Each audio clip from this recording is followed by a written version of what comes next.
바이든 대통령은 중국 견제를 위한 반도체법이 한국 기업에 피해를 주는 게 아니냐는 미국 기자의 지적에 단호하게 아니라고 답했습니다. And now we have an enormous investment in the United States, well over $200 billion in long-term investment in semiconductors. And we're rebuilding the economy of the United States with those semiconductors. It's not designed to hurt China. 한국에서도 일자리가 늘어날 수 있어서 윈윈이라면서도 피해 최소화를 위해 노력하고 있다고 설명했습니다. So I think it's a win-win. Most of the South Korean companies believe that there's somehow a U.S. effort to slow them down, prevent their growth, or anything like that. We'd like to see them grow. 결국 한미 양국은 긴밀한 협의를 지속한다는 원칙만 재확인했습니다. 반도체법이 재선 출마 의지를 다진 바이든 대통령의 주요 성과인 만큼 일단 차후로 미룬 것으로 보입니다. 대신 윤석열 대통령은 양국이 바이오와 반도체 등 차세대 핵심 신흥기술 협력을 강화하기로 했다며 미래 세대가 더 풍요로워질 수 있다고 말했습니다. 전후방 효과로 나오는 다양한 넓은 이런 산업 생태계 구축에 또 많은 투자와 일자리의 기회를 가질 것입니다. 그리고 무엇보다 미래 세대에게 어떤 도전과 혁신 의지를 여기에 한미는 반도체 인재 등 4천여 명을 교류하는 데 모두 6천만 달러를 지원하고 양자 기술과 항공 우주 등 포괄적 분야에서 경제 협력을 강화하기로 했습니다. YTN 박견입니다. 80분에 걸친 백악관 정상회담을 마친 윤석열 대통령과 바이든 미 대통령, 워싱턴 선언을 채택했습니다. 한국에 대한 미국의 확장 억제 수단으로 핵을 포함한 미국 역량을 총동원해 지원한다는 내용이 담겼습니다. 윤 대통령은 특히 북한의 핵 공격 때 미국이 핵무기 대응을 약속했다는 점을 강조했습니다. 북한의 핵 공격 시 즉각적인 정상 간 협의를 갖기로 했으며 이를 통해 미국의 핵무기를 포함하여 동맹의 모든 전력을 사용한 확장 억제 강화를 위해 정기협의 기구인 한미 핵협의 그룹을 새로 만들기로 했습니다. 미국이 핵 자산에 관한 정보와 이 기획 또 거기에 대한 대응 실행을 공유하고 의논한 적이 없기 때문에 이거는 하나의 새로운 확장 억제 방안이고 미국은 전략 핵 잠수함 등 핵무기를 발사할 수 있는 전략 자산을 더 자주 전개하면서 한반도에 정례 배치하겠다는 계획입니다. We're not going to be stationing nuclear weapons on the peninsula, but we will have visits to ports visits of nuclear submarines and things like that. We are not walking away from that. 다만 핵무기 사용에 대한 결정은 전적으로 미국 대통령의 권한으로 남겼습니다. 이와 함께 워싱턴 선언에는 윤 대통령이 핵 확산 금지 조약 NPT 준수를 재확인했다는 점도 포함됐습니다. 즉 우리나라는 미국이 우려하는 자체 핵무장을 하지 않겠다는 뜻을 못 박은 것으로 풀이할 수 있습니다. 워싱턴에서 YTN 박소정입니다.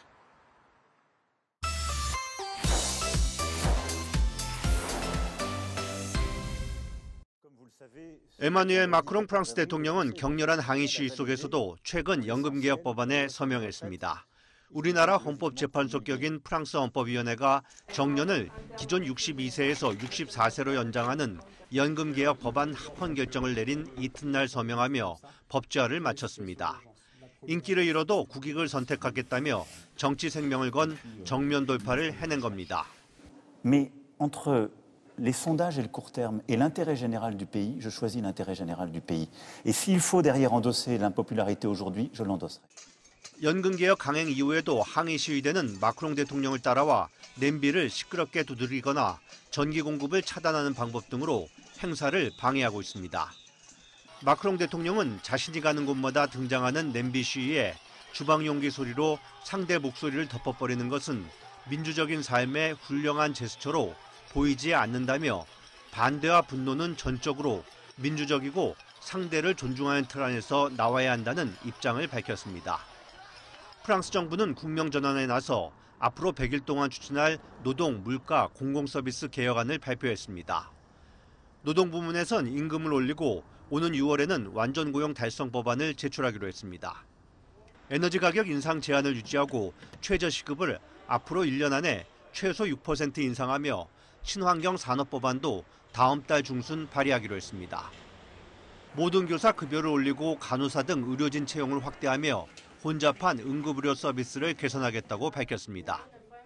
다만 연금 개혁 못지않게 찬반이 엇갈리는 이민법 개정안은 더 이상의 국론 분열을 우려해 발의를 미루기로 했습니다. YTN 이종수입니다. 흙무덤을 파자 시신이 무더기로 나옵니다. 300만 제곱미터 크기 샤카홀라 숲에서 60개 넘는 흙무덤이 발견됐습니다.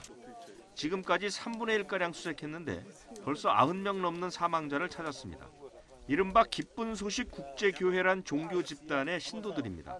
이 교회 목사는 스스로 굶어 죽어야 예수를 만날 수 있다고 현혹했습니다.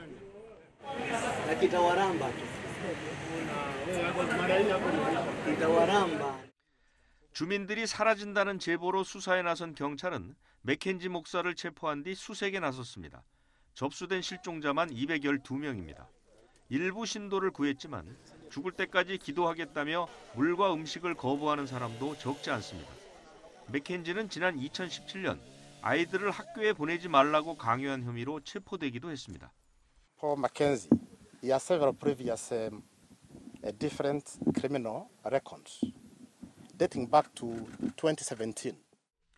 케냐 정부는 이번 사건을 대량 학살로 규정했습니다. 헌법에 보장된 종교의 자유를 남용했다며 강한 처벌을 예고했습니다. Terrorists use religion to advance their heinous acts. People like Mr. Mackenzie are using religion to do exactly the same thing. 인구의 85%가 기독교 신자인 케냐는 사이비 종교가 난립해 사회 문제가 되고 있습니다. 이에 따라 이단 종파의 통제를 강화해야 한다는 목소리가 커지고 있습니다. YTN 유재복입니다. 지난 15일 보궐선거 유세를 지원하러 지방을 찾은 기시다 후미오 총리. 연설을 준비하던 총리 바로 뒤로 정체를 알 수 없는 물체가 떨어집니다. 경호원이 발견해 총리를 긴급 대피시킨 뒤 1분도 채 안 돼 폭발물이 터졌습니다. 지난해 7월 아베 전 총리 총격 사망의 충격이 다시 떠오르는 아찔한 순간. 당시 일본 경찰청을 관리하는 국가공안위원장은 장어덮밥을 먹고 있었습니다. これから食べようという時に警察庁から電話があって和歌山で総理にこう物を投げられたとありましたけどもうどんはうどんじゃなくてうな丼はしっかり食べさせていただきました。 집권 자민당 의원 집회에서 나온 어이없는 발언이 알려진 뒤 일본 정치권은 하루 종일 술렁거렸습니다. 주요 7개국 G7 정상회의까지 한 달도 채 남지 않았는데 국내외 주요 인사의 안전을 책임지는 사람이 할 말이 아니라는 겁니다. 国家公安委員長として緊張感足りないですね。こういう人が警備の最高責任者なのかっていう話になるのが総理にとってはマイナスなんじゃないですか。 국회에서는 당장 물러나야 한다는 날선 비판이 나왔습니다. 担わせて良いのでしょうか。うな丼大臣は即刻更迭してください。 일본 정부는 그러나 당시 업무에는 지장이 없었다고 해명했습니다. 事件発生後、速やかに必要な報告を受け、必要な指示を行った上で、引き続き情報収集と指示を行いながら公務を継続されたものと承知をしています。 문제의 장본인 단위 공안위원장은 7차례나 중의원에 선출된 베테랑 정치인입니다. 경솔한 자신의 발언에 비판이 빗발치고 있지만 긴장감을 갖고 업무에 임하겠다며 스스로 물러나지는 않겠다는 뜻을 밝혔습니다. YTN 이경아입니다. 미국 시청률 1위인 폭스뉴스의 간판 앵커 터커 칼슨이 해고됐습니다. 지난 2020년 대선 때 투표와 개표기가 조작됐다고 주장해 폭스뉴스가 1조 원대 배상금을 물어주기로 한 지 엿새 만입니다. I think Tucker Carlson was,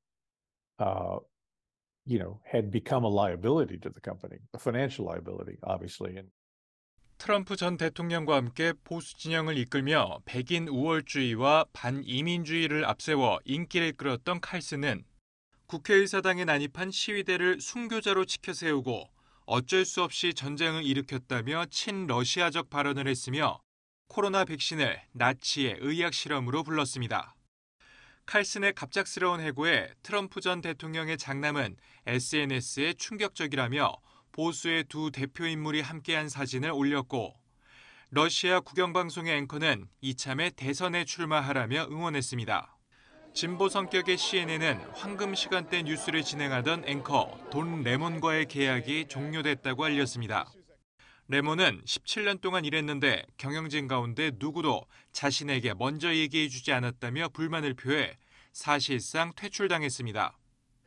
대선 출마를 선언한 니키 헤일리 전 유엔 미국 대사를 언급하며 여성은 40대가 전성기라고 말해 물의를 일으킨 여파입니다. This Nikki Haley thing, I think, really alienated him with the core CNN audience, where he implied that just because she was older, she was over the hill. I mean, that's cable news viewers are a little bit over the hill. 1조 원 배상을 부른 가짜 뉴스와 성차별 발언을 이유로 대형 방송사 간판 앵커들이 같은 날 퇴출당하면서 미국 언론계는 큰 충격을 받은 모습입니다. YTN 조용성입니다. 중국은 우크라이나 전쟁에서 공식적으로는 중립이지만 사실상 러시아의 편을 들어왔습니다. 러시아의 서방 책임 주장에 동조하고 지난달엔 시진핑 주석과 푸틴 대통령이 회동도 했습니다. 그런 시 주석이 전쟁 이후 처음으로 젤렌스키 우크라이나 대통령과 전화 통화를 했습니다. 习近平主席同泽连斯基总统通话，展现了中国在国际事务中的客观公正立场和大国担当。 시 주석은 1시간 정도 이어진 통화에서 위기의 유일한 출구는 대화와 협상이라고 강조했습니다. 이를 위한 중재 외교도 시사했습니다. 中方将派中国政府欧亚事务特别代表赴乌克兰等国访问，就政治解决乌克兰危机同各方进行深入沟通。 이에 대해 젤렌스키 대통령은 통화 내용에 대한 구체적인 설명 없이 길고 뜻깊은 통화를 했다고 트위터를 통해 밝혔습니다. 젤렌스키 대통령은 그러나 영토 타협으로 얻는 평화는 있을 수 없다면서도 1년 넘게 공석이었던 주중 대사를 새로 임명했습니다. 그간 대화 요구에 미온적이었던 중국이 입장을 선회할 조짐을 보이자 외교 채널을 복원한 겁니다. 이에 따라 우크라이나의 5월 대반격이 예고되며 긴장감이 감돌았던 전쟁의 양상이 변할지도 주목되고 있습니다. YTN 이상순입니다.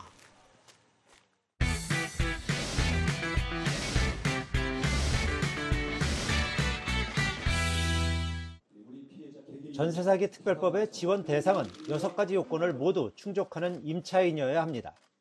대항력을 갖추고 확정 일자를 받았고 임차 주택이 경매나 공매가 진행 중이어야 합니다. 전세 사기 의도가 있다고 판단되는 경우 다수 피해자가 발생할 우려가 있거나 보증금 상당액을 돌려받지 못할 우려도 확인돼야 합니다. 임차인이 피해자 인정 신청을 직접 해야 하고 심사를 거쳐 국토부가 피해자 여부를 최종 확정합니다. 전세 사기 피해 임차인이 거주 중인 주택 매수를 희망하는 경우 우선 경매 유예나 정지를 신청할 수 있습니다. 경매로 넘어가면 피해 임차인에게 우선 매수권을 주고 임대인의 전체 세금 체납액을 개별 주택별로 골고루 나누는 조세채권 안분 제도를 도입합니다. 피해자가 주택을 낙찰받으면 4억 원 한도 내에서 낙찰자금 전액을 저리로 대출해주고 취득세 면제 등 세제 혜택도 제공됩니다. 경락 자금에 대해서는 저희가 DTI나 DSR이나 기존의 금융 규제를 모두 예외를 적용해서 지원을 하도록 그렇게 하겠습니다. 기존 주택에서 계속 거주하기를 원하지만 낙찰을 원하지 않는 경우 한국토지주택공사 LH가 매입한 뒤 공공임대로 공급합니다. 임대료는 시세 대비 최대 50% 저렴하며 거주 기간은 최대 20년입니다. 피해자는 소득이나 자산 요건을 고려하지 않고 매입, 임대, 입주 자격을 부여합니다. 또 1인 가구 기준 소득 월 156만 원 이하 등 요건을 충족하면 월 62만 원 생계비 지원 등이 이뤄집니다. 3% 금리 신용대출도 최대 1,200만 원까지 제공합니다. 이미 경매로 집이 넘어간 피해자의 경우도 공공임대주택 우선 입주나 저리대출 지원을 받을 수 있습니다. 특별법은 법 공포 후 즉시 시행하고 2년 동안 한시적으로 운영합니다. YTN 이동호입니다. 보증금에 대한 최모 씨는 지난 2020년 4월부터 1년 가까이 권모 씨, 박모 씨와 함께 보증금이 집값을 웃도는 이른바 깡통전세 계약을 잇따라 맺었습니다. 보증금을 받으면 한 채당 수백만 원씩 수수료 명목으로 빼돌리고 남은 돈으론 세를 내준 주택을 매입하는 계약도 동시에 진행했습니다. 이렇게 수도권 일대에서 사들인 주택이 3,400여 채. 그래서 빌라의 신이라는 별명까지 얻었는데 부동산 시장 폭락을 이유로 세입자 31명의 전세보증금 70억여 원을 돌려주지 않아 결국 구속 기소됐습니다. 1심 재판부는 일당의 사기 혐의가 모두 인정된다고 판단해 주범 최 씨에게 징역 8년을, 공범 권 씨와 박 씨에겐 각각 징역 6년과 징역 5년을 선고했습니다. 앞서 검찰이 요청한 형량보다 더 무거운 처벌이 내려진 겁니다. 재판부는 최 씨 등이 별다른 수입이 없는 가운데 주택을 구매한 만큼 애초 보증금을 돌려줄 생각도 능력도 없었다고 지적했습니다. 이어 서민과 사회초년생들이 살아갈 기반을 흔든 중대한 범행을 저지른 데다가 피해 보상도 이루어지지 않았다고 꼬집었습니다.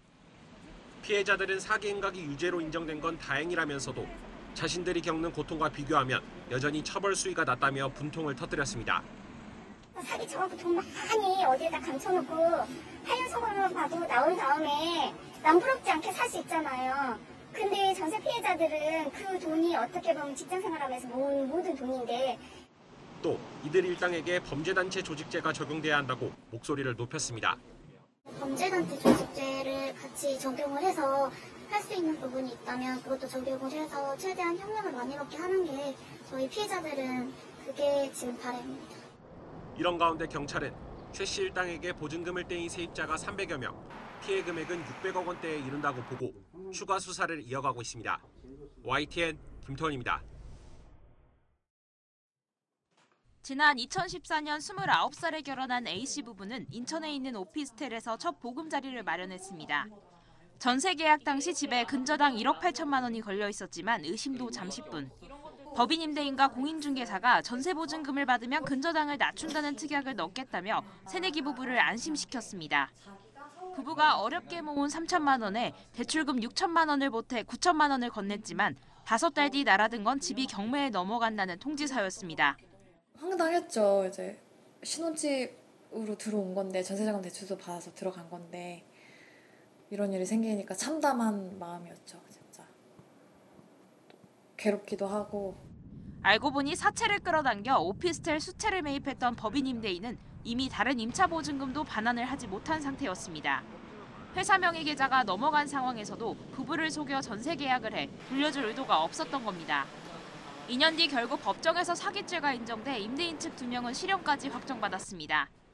이어 보증금 반환 소송에서도 승소했지만 임대인 측이 변제 능력이 없다며 버틴 탓에 두 사람은 한 푼도 돌려받을 수 없었습니다. 민사소송을 갔더니 이 사람이 그냥 자기가 징역을 살겠다 해버리니까 어디에다가 이걸 요청할 수 있는 곳이 없더라고요. 아예 없는 회사였으니까요. 졸지에 전 재산을 잃고 대출금의 이자까지 떠안게 된 부부의 삶은 이후 완전히 바뀌었습니다.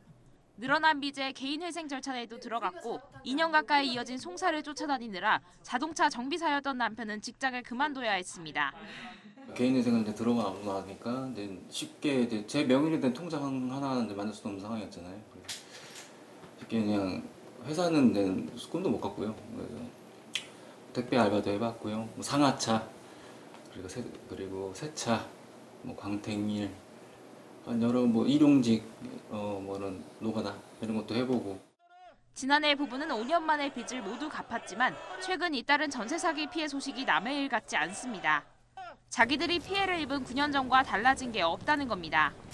임대차 보증금을 반환하지 않기 위해서 법인을 만들어서 이제 임대인이 임대차를 하는 경우들이 많은데 이런 경우에 보통 법인의 재산이 없기 때문에 민사소송이나 이런 절차를 오랜 시간 거치더라도 나중에 최종적으로는 임대차 보증금을 반환받지 못하게 될 가능성이 높아집니다.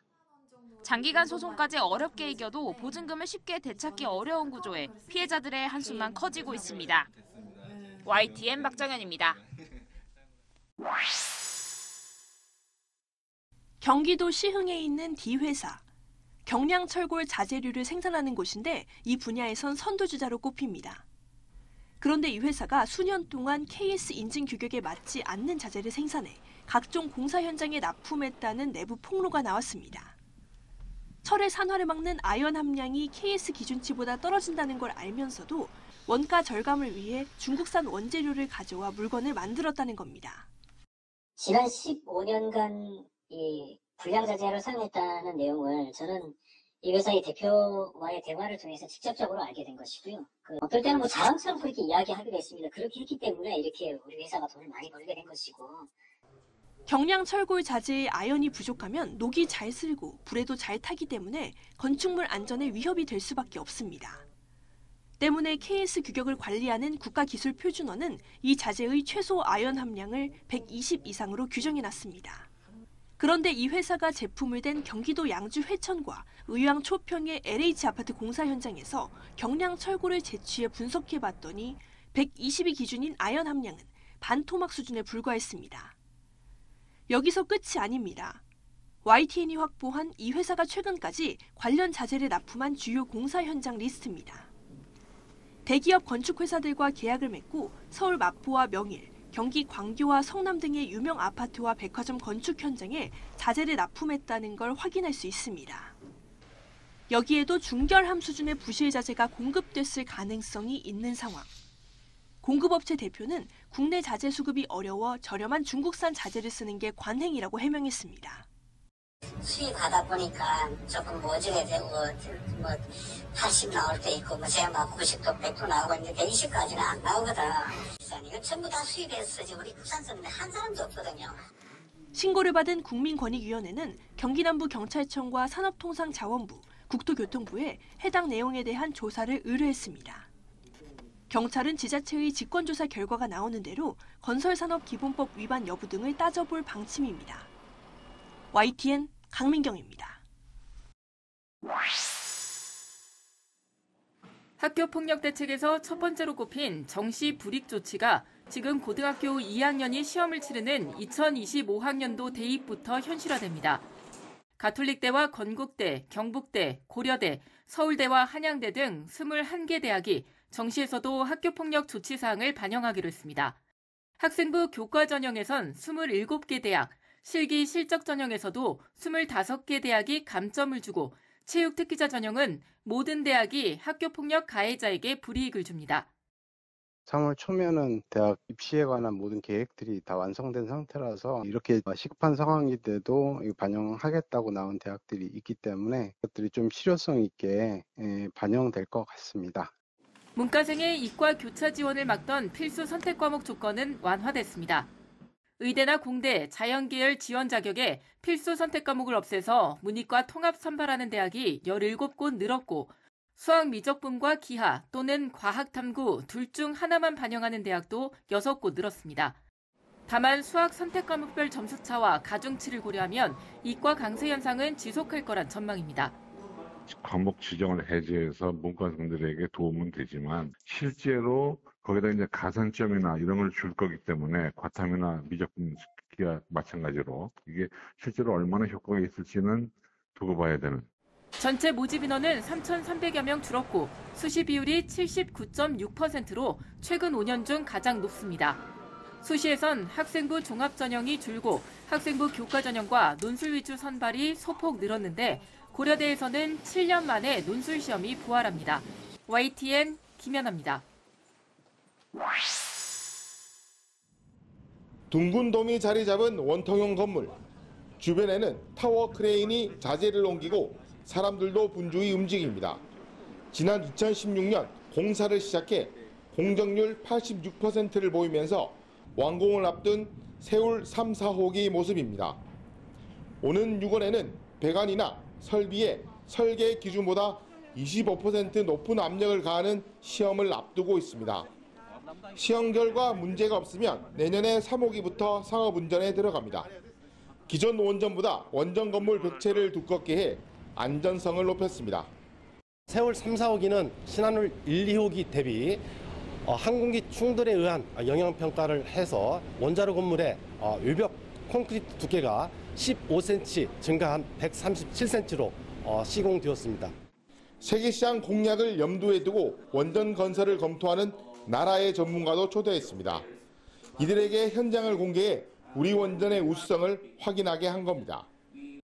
I'm really excited. It's impressive. It's really nice, and it's for me it's really impressive to see the construction of new units. 직접 현장을 둘러본 이들은 안정성을 최우선으로 한 점을 높이 평가했습니다. We need nuclear power plant just for the safety of energy and just to save climate. This is we don't have experience. We really need it, and will be the first step just to build. 정부는 2030년까지 원전 10기 수치를 국정과제로 삼고 해외 시장을 두드리는 상황. 세울 3, 4호기를 건설하고 운영하며 쌓은 기술력이 해외 시장에서 인정받을 수 있을지 관심이 쏠립니다. YTN 오태인입니다. 조선 후기 광화문 앞에 축적했던 월대의 장대한 규모가 한눈에 들어옵니다. 1866년 고종이 경복궁을 중건하면서 광화문 앞에 만든 것으로 길이 48.7m, 폭 29.7m에 달합니다. 광화문 정문에서 7m가량 이어진 왕이 다니던 길 어도지의 옛 모습, 동편과 서편의 계단지 유적 등을 확인할 수 있습니다. 광화문 월대는 왕의 행차는 물론 외국 사신 영접 등 중요 행사가 있을 때 사용했던 곳입니다. 월대는 궁궐의 안이나 정문 앞에 넓게 설치한 대로 왕실의 위엄을 높이기 위한 건축물인데 광화문 월대는 구조적으로 특별한 점이 있습니다. 궁궐 정문 앞에 난간석을 울타리처럼 두르고 기단을 쌓은 경우는 광화문 월대가 유일합니다. 지난해 9월 이후 발굴을 통해 어도 계단지가 경사로로 바뀌고 일제가 전차 서로를 깔면서 훼손되는 등 4단계 변화를 확인할 수 있습니다. 현장에는 왕이 다니던 어도 계단지 등을 훼손한 일제 강점기의 전차 선로 흔적이 선명합니다. 그러한 그 변화를 겪음에도 불구하고 실제로 도로 밑에서는 조선 후기 고종 때 중건했던 광화문 월대의 거의 원래의 모습을 저희들이 추정할 수 있을 만큼의 그러한 발굴 성과가 이번에 확인되었다라고 볼 수가 있습니다.